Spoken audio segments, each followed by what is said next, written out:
All right, so hello everyone, and welcome to Scienceholic's 2023 webinar series, Journey into the World of Chemistry. Thank you so much for your interest in today's session about chemical engineering, and we are very excited today to welcome Ms. Fernanda Sulantay to talk about her experience in the field and being a Ph.D. student at Yale University. My name is Emma. I am the host for today's webinar, and I have my lovely co-host Anchi here with me today, and she'll be helping us out in the chat. So before we start, I'm going to give a brief introduction on what ScienceHolic is. So we're a youth-led nonprofit that aims to introduce intricate scientific concepts in a manner that is fun and comprehensible to teens. And we also provide volunteer and leadership opportunities to teens all over the world, and also including those who have English as their second language. Our main mission is to serve as a free resource for students to learn more about various STEM topics. And other than this webinar branch, we also publish seasonal magazines. Our 7th edition was just published in April of this year, and it's a biology-themed magazine, so you guys feel free to go check it out after this webinar. And now, without further ado, please welcome Fernanda again. Fernanda, would you mind giving us a quick introduction of yourself? Yes, thank you so much. Hi, everyone. Yeah, my name is Fernanda, and I was born and raised in El Salvador, and I moved to the US when I was 19. Here in the US, I study in a community college and I study engineering science. Then I went to get my bachelor's in chemical engineering at the University of Connecticut. And right now I'm getting my master's and Ph.D. at Yale, also in chemical engineering. As an undergrad, I did research experiences, including in the University of Connecticut, where I was a student. But I also did a summer research program at Princeton University. And then I went to the Czech Republic the next year. And now I'm doing research at Yale. My research right now, it's computational research working on crystallization using something called molecular dynamic simulations and advanced sampling techniques, which I'm going to talk a little bit more later on. It's one of the questions. But yeah, besides that, I also love creating content on social media, on Instagram and TikTok, more specifically. I am a speaker as well, and I have 2 kids. All right, perfect. Thank you so much. And attendees, this is just a reminder to put any questions that you have in the chat. Even if I don't get to them right away, we will cover them in the live Q&A portion at the end of this webinar. So let's get started with the first question. These are academic-based questions. So first up, how did you choose your major? So what, sort of sparked your interest in chemical engineering?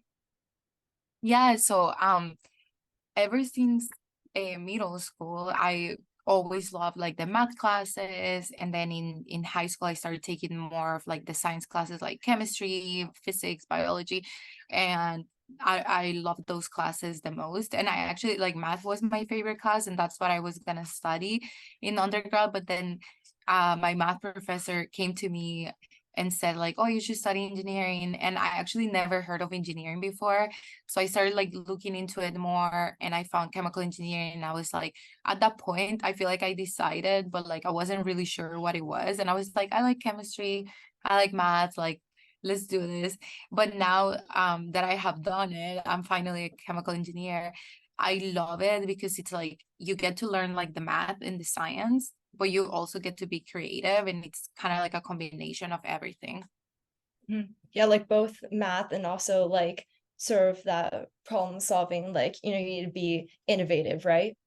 Exactly. Yes, you Mhm. get to work in undergrad in like so many cool projects, and there are other programs outside of like undergrad that I did that you get to like literally create, and like you get to see how things um like what the science behind like what's happening in the world. Like you get to create stuff and you realize like it's actually not that hard, like if you study, right, like the Mhm. fundamentals, and it's really cool. All right, wonderful. All right, next question. What were some of the challenges that you faced during your studies, and how were you able to overcome them? So to mention, before I even mentioned like the challenges, like first, like I mentioned that I came here from another country, so English is not my first language, and when I came here I was actually not good at speaking English. So that was like really hard because obviously all the classes were in English. And then besides that, like I'm a first generation student, meaning like my parents didn't go to college, and um, that comes with a lot of different challenges. So first of all, as I said, like, learning English at the same time that I was like studying, um the things that I did to like overcome that is I remember like my first semester I got the books and I emailed the professors to get the syllabus and see what was going to be covering the class, and I started studying before the semester because I felt like I was going to fall behind during the semester. So I was like, no, I have to like get all the information that I can before, right? And that actually helped me a lot also to do well in the classes. And talking to the professors, I feel like it feels intimidating, but it actually helps a lot, and you realize that many of the professors really want to help the students. And then this is helpful if you want a recommendation letter in the future as well. And another thing that was helpful, it's like literally watching YouTube videos, because like they make everything easier. So like learning like a concept from a YouTube video and then going to read the book made my life easier. And then the other challenges that I mentioned, as a first generation student, then I didn't have like that mentorship or that example of like, oh, I can be an engineer, right? So for me, like it kind of like brought this characteristic of me of being like trying to like find resources and like talk to people. And I realized that literally by like talking to people and like networking, you find out about a lot of things. I found out about scholarships and like opportunities to do research, to do internships, and classes in general, like so much just by talking, with like your peers or the professors. And that way it's like you find mentors along the way without like, sometimes I was not even like looking for a mentor specifically, like, and asking someone like, do you want to be my mentor? But like those relationships just develop once you talked to people like your professor. And then the other thing was like paying for college. I come from a low income family, so like what I did in the US, I don't know if you guys are in the US, but I went first to a community college, as I mentioned, which is way cheaper. And I applied for financial help, and I also had to work while I was in school. So in that, those things helped me to pay for college. Um, and like I was also like looking for scholarships always, because like at the beginning I was like under the impression that the only scholarships out there were like the big scholarships, full rides. But in reality there's a lot of small scholarships that you can get, like $300 here or like $1,000 here, and like it really helps you to cover for your books or like parking fees and stuff like that. So that was really helpful. Yeah, great. That's fantastic advice. All right, now what was your favorite part about studying at Yale? What were some of those memorable experiences that you had? So well, one of them, it's like very specific to the location. Like the buildings here are like really cool. I feel like, I don't know, like sometimes like some of the buildings feel like I'm in like the Harry Potter movie, Hmm. Yeah. Yeah, so it's like just being able to go to that library, the Sterling Library, which is like the main one here. It's really cool. That's one thing that I love. And then the other thing, which is I feel like it's related because I'm doing my PhD, and like everyone here, like my lab mates are also doing their PhD, they're doing research. So at this point, like if you're doing a PhD, it's because you love the science. So I love to be with like people like me, right? In undergrad, I had everything. I have friends that wanted to go and work, and like sometimes they didn't even like engineering that much. But here I love that I'm with the people. I love the science and love the research, and those experiences like every day are very memorable. Just like a lot of like positive energy around you, I would say. Exactly. Hmm. Yes, yes, yes. Yeah. Yeah, that's great. All right, so now we're on to some of the more research focused questions. All right, so first and foremost, what is the focus on your research? Yes. So Um, as I mentioned before, I study crystallization. So crystallization, it's when you have a liquid and then you start creating a solid. And this process of crystallization has two different stages. The first one is nucleation and then growth. So I focus more on studying the nucleation part when the crystals are forming. And I do this computationally. So I don't do any experiment in person with like liquids or anything. It's just like all experimental. What I do, it's like I design a system. Like I say, okay, the system has this amount of particles, this is the temperature, pressure, and other things that I have to decide. And then I run the simulation, and then I study my data and see, what I see from this data. So it's a lot of like computational work and also like creating theories. It's very theoretical. um, and I use, as I mentioned before, molecular dynamic simulations, and well, I don't want to get into it like it's too complicated to like Hmm. explain, but yeah, basically that's what I do. Hmm. Yeah, great. All right, so what does a typical day in the lab look like for you? Yeah, so first of all, since I'm a computational scientist, the cool thing is that you can work from anywhere. So sometimes I don't even have to come to a lab, like I can just work from home, and that's really cool. But like regular day will be for me to like, I love time blocking my time in the morning, and I decide what I'm gonna do. So it's basically similar to doing a to-do list, but I decide how long I'm gonna take between like each task. Then I review my emails, which I hate emails, but I feel like they take forever.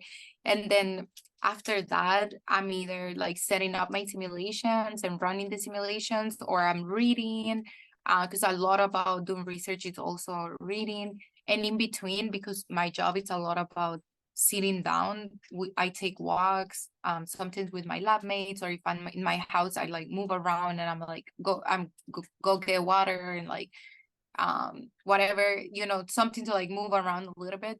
And during the day also, it's like we have, this is my lab actually, and like we have like different desks here, so I talk to my lab mates about like research, science, or whatever. And then I go home, and then some days I have to pick up my kids, some days my husband pick them up, and I can leave the lab later. So yeah, that's like what most of the days look like, but they're obviously their days are different. Hmm. Yeah, so it's like not always like the stereotypical like in a white lab coat and like mixing all sorts of chemicals, right? Yeah, no. And Mm-hmm. actually, like a cool part about like, doing your PhD, it's like I love it because it's like you're always learning. Like you're not doing the same thing every day, because every day it's something new. You encounter different problems. And also we can go to conferences, or people come here to talk, give seminars. So we go to seminars. So it's a lot about learning as well. Mm-hmm. All right, great. Yeah, and so what were some memorable experience from your time doing research? Uh, One of the things that I love the most, it's the impact that you can have with your research. And for example, my first research experience that I went to Princeton, what we were doing is that we were creating, well, synthesizing anti-malarial drug for kids in Africa. This was a collaboration that my lab had with the what's his name? I forgot, but like it was another foundation, but it was really cool because at the end of the day, what we were doing, it's like researching to help these kids in Africa, right? And just like to knowing like the impact of what my research was doing was very meaningful. Yeah, just that like real life application, right? Yes, exactly. Yeah, that's amazing. Yeah, and since you're also a content creator and on social media, could you tell us more about your work there?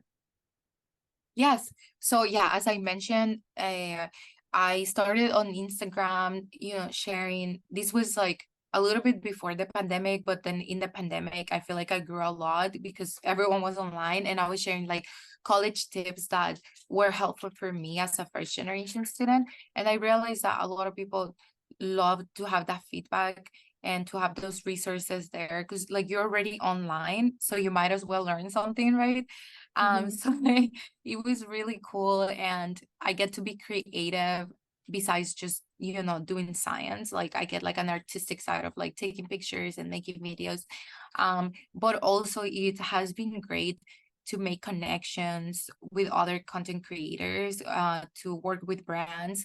And this is one thing that I wanted to talk about. It's like, following these type of pages, it's really helpful for younger people. And I mean, for me as well, because I can see career options after I'm done with my PhD.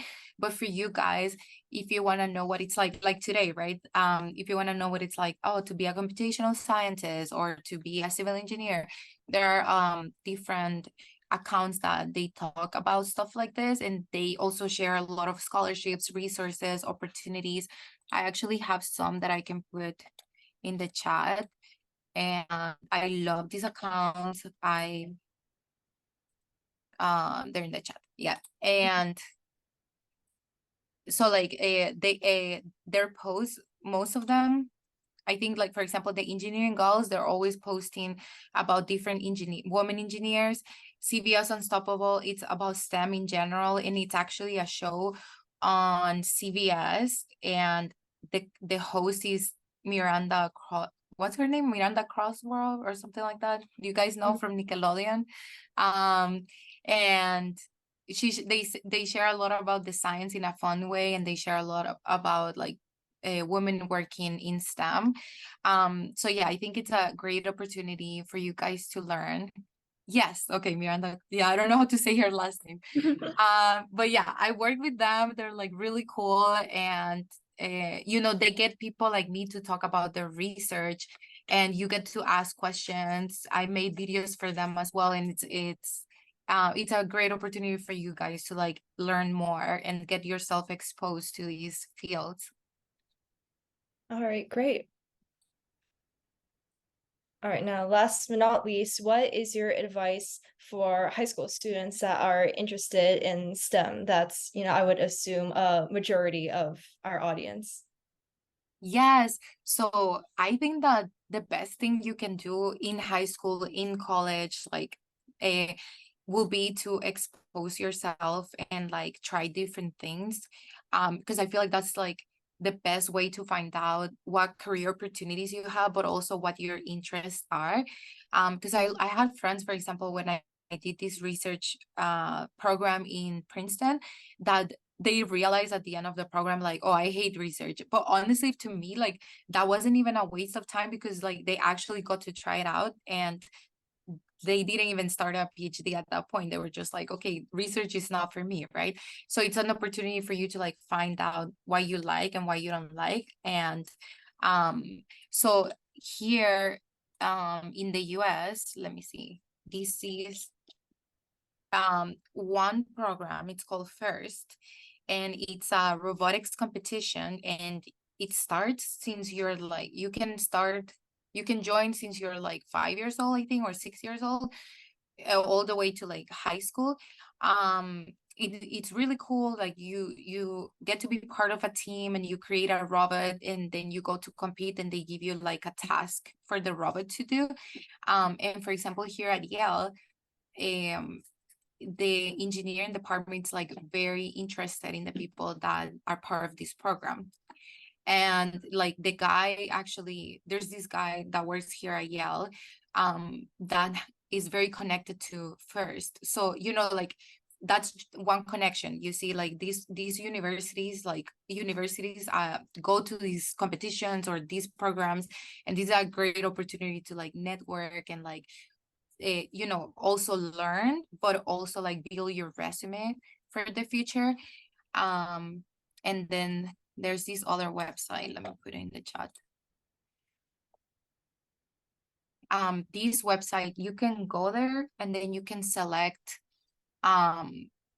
what grade are you in, I believe, and it gives you STEM opportunities that you can apply to, like research, or they have a lot of different stuff. Like I haven't checked the ones for high school, but I know they have. So yeah, definitely check it out, and like that would be like my biggest advice, to like just expose yourself and like join these things. Like Girls Who Code as well has a program, and there's another one for coding that I'm not remembering right now. Oh, this one. I think that's the name. So like this Code with Closely, I think that's the name. Like this girl, she was a Victoria's Secret model, but she was also a computer scientist, and like she created this, and I think they have a summer program.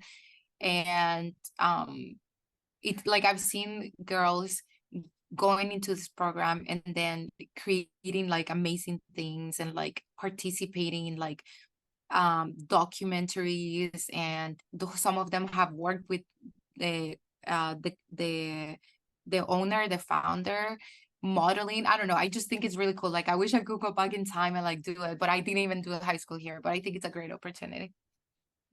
Yeah. All right, fantastic. All right, so now we have the live Q&A portion of our webinar. So, you guys, if you have any questions, feel free to enter them in the chat right now.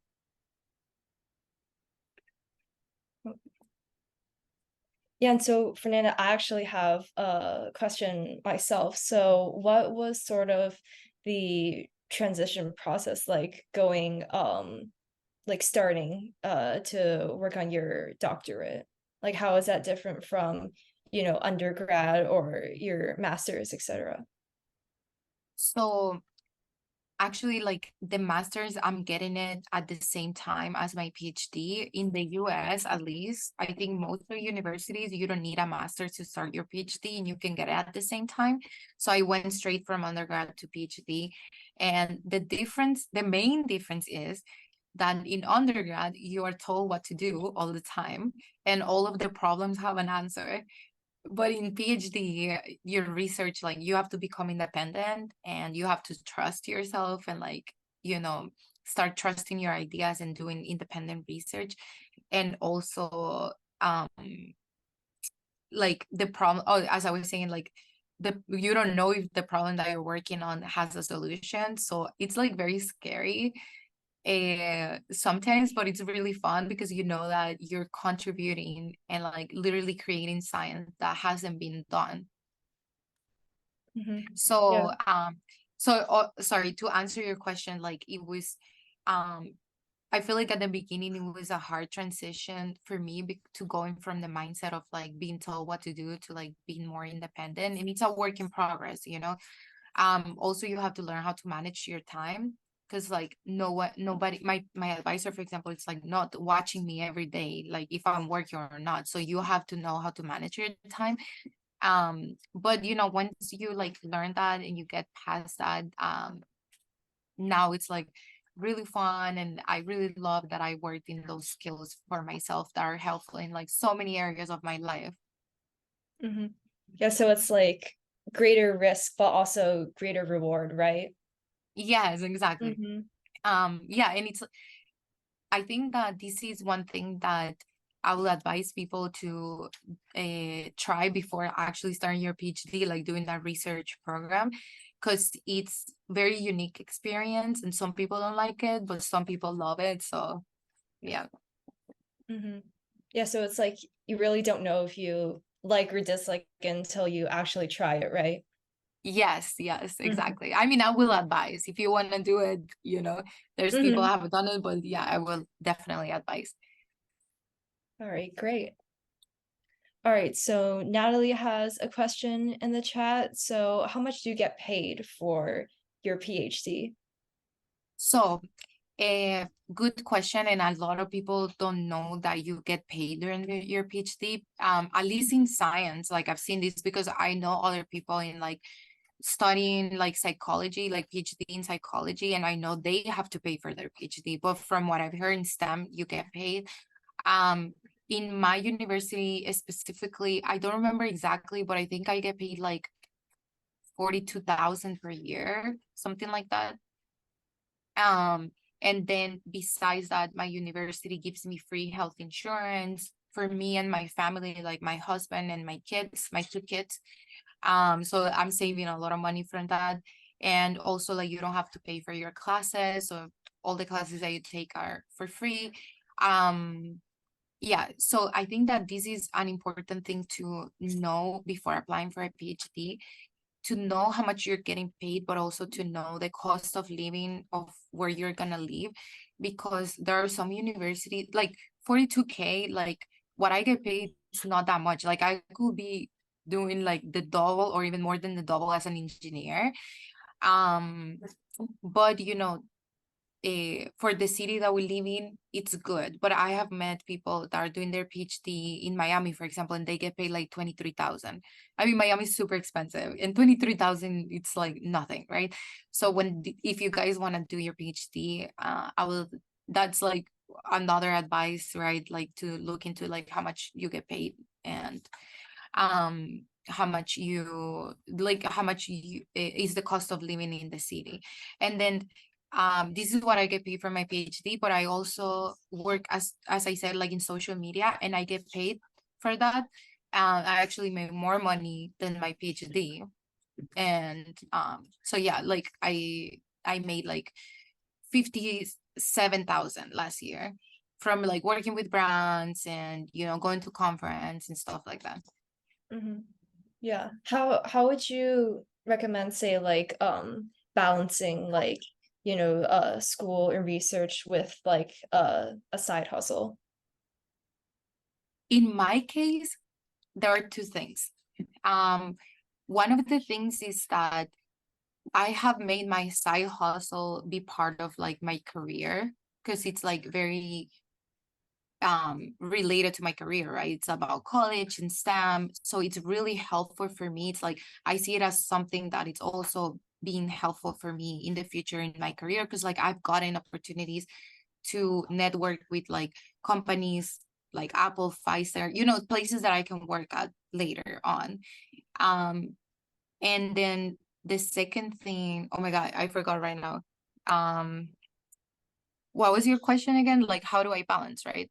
Yes, yes. Yeah.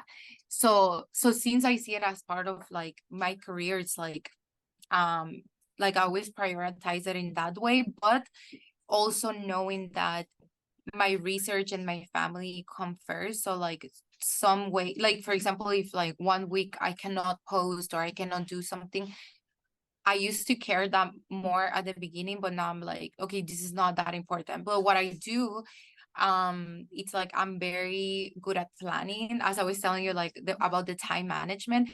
These guys, like I really, really advise you to like get into like time management and get into like learning how to be productive and stuff, because this is so helpful. I feel like I can do so much more if I plan in advance. I time block my time, and if I'm working with a brand, like all of that, like I just plan it way ahead. And sometimes things don't go as planned. That's okay, obviously you can change, but if you have most of the things planned, then it's just easier to, you know, be more relaxed and like not being stressed out, avoid procrastination, and being able to like balance, even though like I feel like at the end of the day it's not a perfect balance for sure. um it's going well, you know. Mm-hmm. Yeah. Yes. Mm-hmm.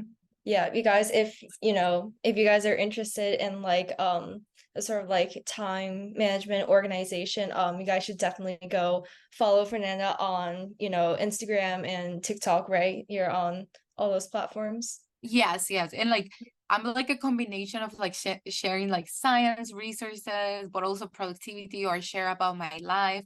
And like right now, like maybe you don't have a question, but if later on you have a question, I'm like so happy to help and or connect you with someone that knows. So definitely reach out. At the end, I think they're gonna share my contact information.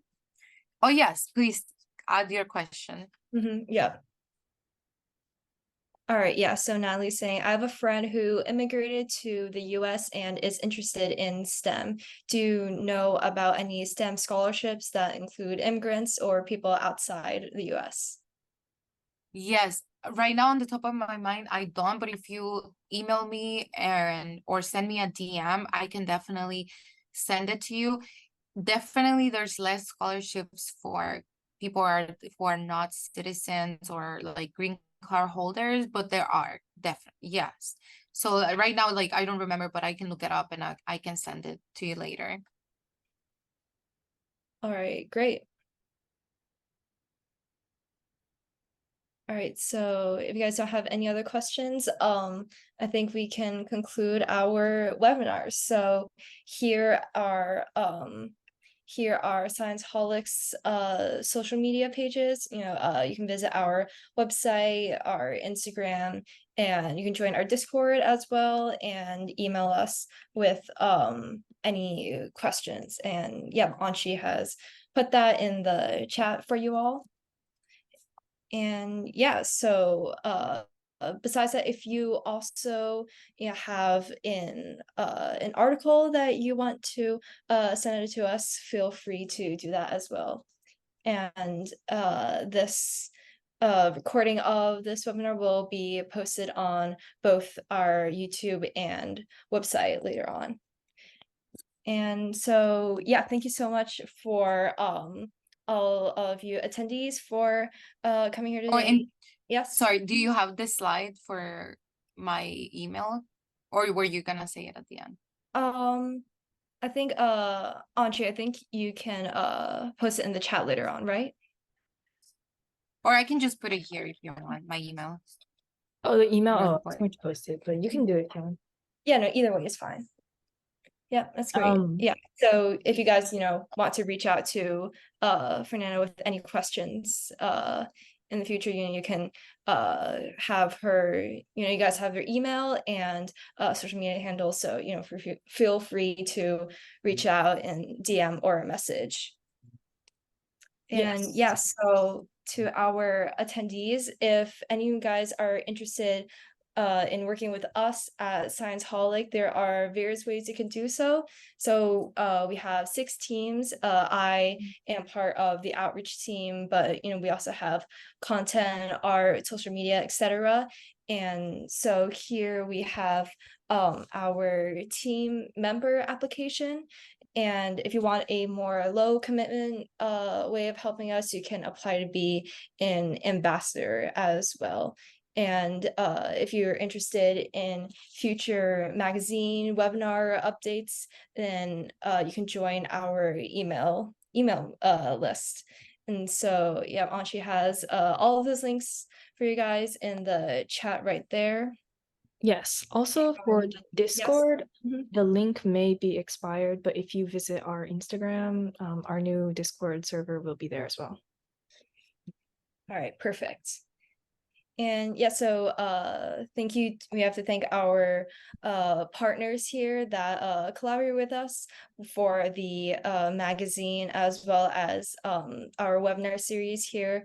So our chemistry themed magazine, both volumes will be coming out in September. So you guys can keep an eye out for that. And yeah, so thank you all for attending. And of course, a huge thank you to Fernanda. Thank you again for your time.